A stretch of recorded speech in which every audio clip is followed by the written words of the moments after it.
Adrian Fedkiw from the Bitter Birds here. Unfortunately, the Bitter Birds were unable to do a show today.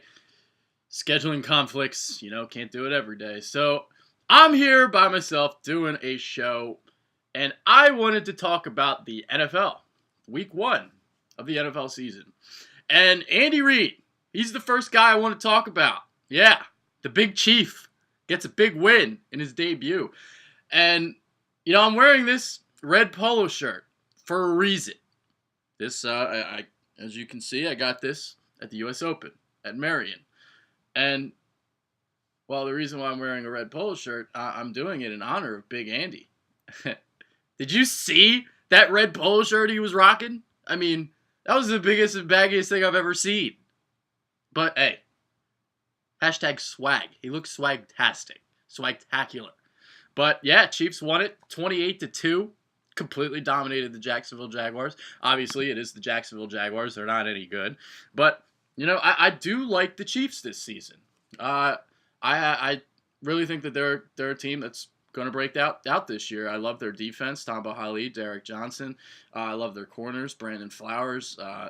They're loaded defensively. And now they have Alex Smith in at quarterback.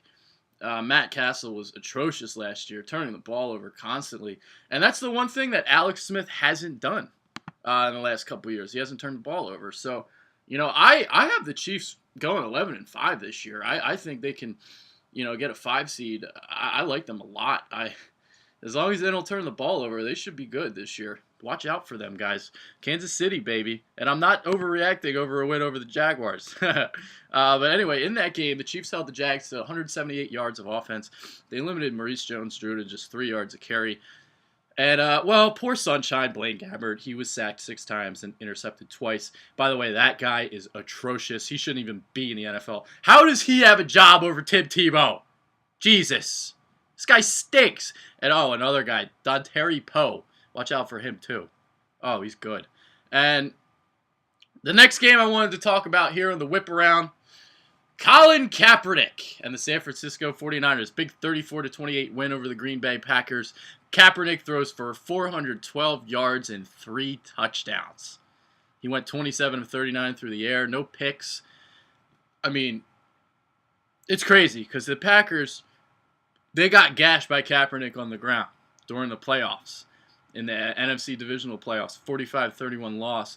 And in this one, Kaepernick, well, he did it with his arm. So this guy, Kaepernick, I'm in love with him. I'm with Jaws on this one. I really think he could be one of the all-time greats. Guys, the pistol offense was originally created for him.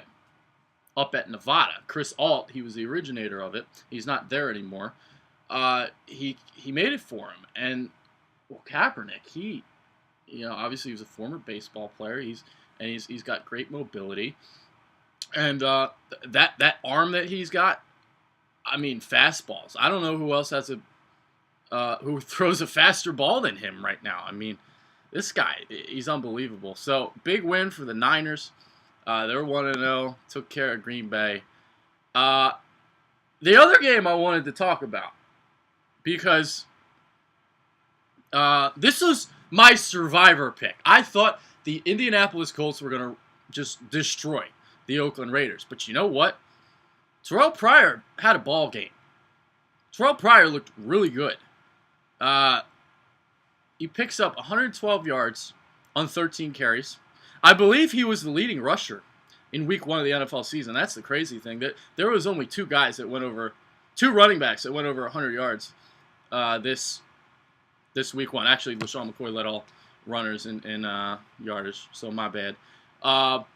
He also went 19 of 29 for 217 yards with a touchdown and 2 picks. So, yeah, Pryor joined Shane Vereen Sunday as the only 2 guys that went over 100 yards. Just saw that. So, yeah. Great performance by Pryor. Obviously, Luck, Andrew Luck, Mr. Comeback, Captain Clutch, whatever you want to call him. He started the game 11 for 11, too, or 10 for 10 or something like that. Just incredible. This guy, he's going to be a future Hall of Famer. So, just watch him for the next 10 years. But, the Colts, I got to say, don't know what to think about them this year. I love Luck, but that defense, I don't know. We'll see. I think they're going to regress a little bit.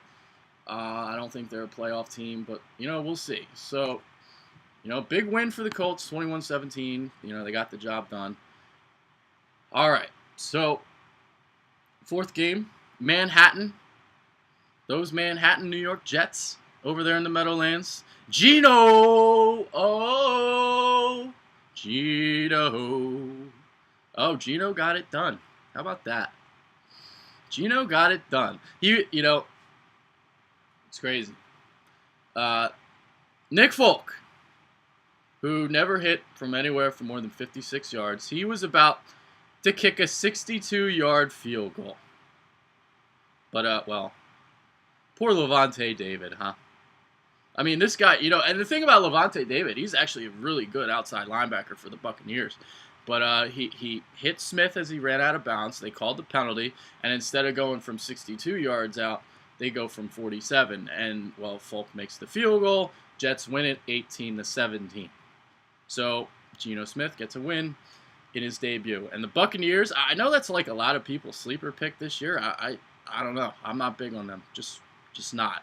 All right, so Saints-Falcons. How about this game? This is a great game. It's funny, whenever these two teams play, you think it's going to be a shootout, like a 34-31 type score. But whenever these teams do play, they don't score as much as you might think. And Sunday wasn't an exception. The Saints won it 23-17. And it was the Saints defense, which was the worst defense of all time a year ago. Well, Rob Ryan comes in here, and, he did a good job. They stopped Matty Ice there in the fourth quarter, late in the fourth quarter. So, the Falcons were held to a mere 17 points. They were finished off with a goal-to-go stop from the 7-yard line. The Saints defense stepped up big. So, that was really surprising to see that. I really thought Matty Ice had it there at the end, but, couldn't get the job done. So, another game. Jared Cook. How about Jared Cook? St. Louis Rams. Big win for the Rams. Jared Cook, this guy. I've been, high on this guy for years now. Hasn't panned out. But now he's with Jeff Fisher. And Jeff Fisher loves to use his tight ends. Frank Wycheck, perfect example. Jared Cook. He's maybe, just maybe, this is his breakout year. 141 yards and 2 touchdowns. Pretty good. So, yeah, Rams big win there. How about this one? The Seattle Seahawks, in a defensive struggle, top the Carolina Panthers. And, I know a lot of people are high on the Seahawks this year. Trendy Super Bowl pick. In fact, I got him going 11-5. But, hey, I think what this game showed is how good this Carolina defense is. That's a really good front 7 they got there. Luke Kuechly playing middle linebacker. They got, those DNs are really good. So, they made plays. And, Seattle did eke out the win, but, really impressive showing by that Carolina defense. Oh, how about this game? New England and Buffalo. E.J. Manuel gets his first start. And, I remember watching this game. The Bills kept holding this lead. But, never in doubt. Tom Brady leads the comeback. Patriots win it. Danny Amendola. Big day for him. He's going to have a huge year with Tom Brady. If he could stay healthy, that's the key. Danny Amendola can't stay healthy. But, he converted 7 of 8 passes thrown to him on third down. Danny Amendola. It's pretty good, guys. It's really good. And, the Patriots won. So, 23-21. Next game. Oh, this one. Hey, the Tennessee Titans and Pittsburgh Steelers. Tennessee holds Pittsburgh to 9 points, 16-9. Marquise Pouncey out for the year. Huge loss for Pittsburgh. I mean, I wasn't high on Pittsburgh coming into the year. I think they're like a 7-win football team. But now that Pouncey injury, I don't know how they're going to pass protect. That is an atrocious offensive line. Pouncey was the only guy left.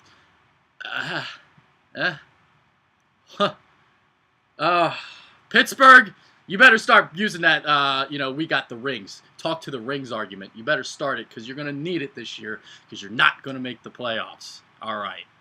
Next game that I wanted to talk about, probably the last game I'm going to talk about since we have a 15-minute time limit here on YouTube.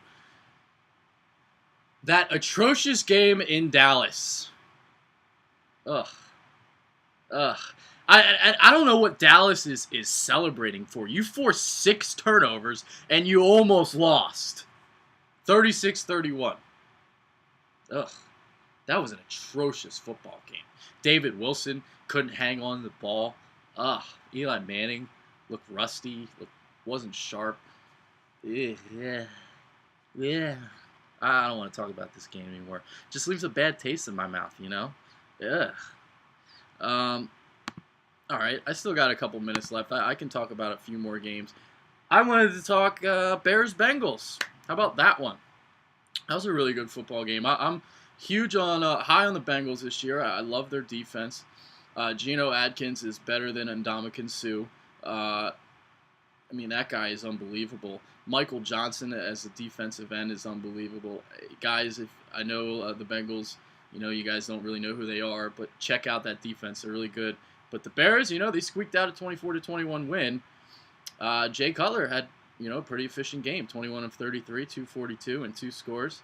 But the man of the day was A.J. Green. That guy, 9 catches, 162 yards, and 2 touchdowns. So, big day for him in a losing effort. The Detroit Lions, big 34-24 win over the Minnesota Vikings. Adrian Peterson runs for a 78-yard score early in the first quarter, and then he runs for only 15 yards the rest of the way against the Detroit Lions defense. How about that? How about that, guys? Seriously. And Reggie Bush, huge day for him. This guy signed a 4-year, $16 million contract in March. He scored a 77-yard touchdown in the third quarter on a short pass, and he had 21 carries for 90 yards and 4 receptions for 101 through the air. So, big game for him. And, so, all right, got 2 minutes left, so I could get another game in here. All right, let's see. Which game do we want to talk about? I pretty much covered them all. Oh, my goodness, we never talked about Peyton Manning. Oh, Peyton Manning. That guy. All right, minute and a half left to talk about Peyton Manning. 7 touchdowns. 7 of them. He picked apart Baltimore, and I'll tell you what, that Baltimore defense did not look good at all. All those guys lost in free agency. Ed Reed, Donnell Ellerbe, Paul Kruger. They didn't look good at all. Ravens, I guess it's just going to be a defense that's just going to, come around as the season goes along. So we'll see. I do like Elvis Dumervil. They picked up him as another rusher outside opposite of Terrell Suggs. And I do like Darryl Smith as well, the inside linebacker. But, man, that defense did not look good on Thursday night. Not at all. So, all right, 45 seconds left. I will just go through the rest of the scores that I didn't go through. Houston beats San Diego 31-28. Big comeback there. I believe they were down by 21 points. They came back to win it there. Andre Johnson, big game. And lastly, the Miami Dolphins beat the Cleveland Browns in the who gives a shit game 23-10. So with that being said, I'm Adrian Fedkiw. Have a great evening, ladies and gentlemen. The Bitter Birds will be back tomorrow with a preview for Sunday's game against the San Diego Chargers. So with that being said, keep calm, chip on. I'm out of here. Peace.